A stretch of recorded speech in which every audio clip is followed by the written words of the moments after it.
પહોંચાડવાનું કાર્ય કરી રહ્યું છે ગુજરાત ટુરિઝમ, જેનું સફળતમ આયોજન એટલે સાપુતારા મોન્સૂન ફેસ્ટિવલ, જેમાં પધારેલા માનનીય નાયબ મુખ્યમંત્રી શ્રી, સર્વે મહાનુભાવોને આપ સર્વેનો શાબ્દિક સત્કાર સ્વાગત પ્રવચનથી કરશે. માનનીય સચિવ શ્રી ગુજરાત પ્રવાસન ડોક્ટર કુલદીપ આર્યા સર. નમસ્કાર.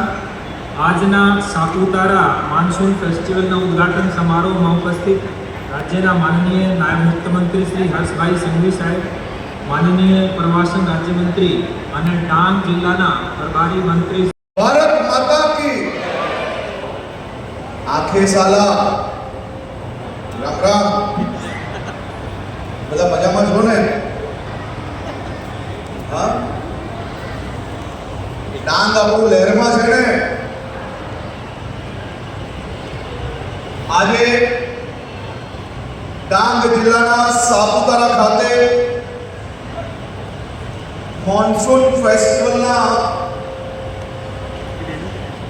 આ ઓપનિંગ સેરેમનીમાં આપણી સૌની વચ્ચે ઉપસ્થિત આ વિસ્તારનું નેતૃત્વ કરતા આદિવાસી સમાજનું ગૌરવ અને જેમની પાસે રાજ્ય સરકારના ખૂબ મહત્વના ખાતાઓના મંત્રી તરીકે કામ કરી રહ્યા છે એવા આદરણીય શ્રી ડોક્ટર જયરામભાઈ ગામી, જિલ્લા પંચાયતના પ્રમુખ શ્રી રાજેશભાઈ ગામી, માનનીય સાંસદ સભ્ય શ્રી ધવલભાઈ પટેલ. વેપાર તમને સૌને જરૂરથી મળશે, તો મારી આપ સૌને વિનંતી છે કે સૌ લોકો ભેગા થઈને જે સમિતિઓ બનાવેલી છે એ સમિતિઓના માધ્યમથી સાપુતારાને વધુ સ્વચ્છ કરવાનો પ્રયત્ન કરો. આપ સૌ લોકોનો સહયોગ મળશે તો જરૂરથી આપણે ગયા વર્ષે 2,65,000 પ્રવાસીઓ એ સાપુતારા મોન્સૂન ફેસ્ટિવલમાં આવ્યા.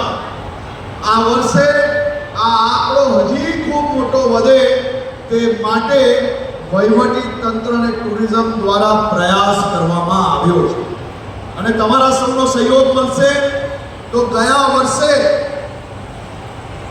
જે એક્ઝિબિશનમાં માત્ર એક્ઝિબિશન થકી કરોડો રૂપિયાની કલાકૃતિ અહીંયા વેચાઈ હતી, એનો વેપાર મળ્યો હતો અને ડાંગ જિલ્લાના નાના નાના ગામડામાં રહેતા નાગરિકોને તેનો સીધો ફાયદો થયો.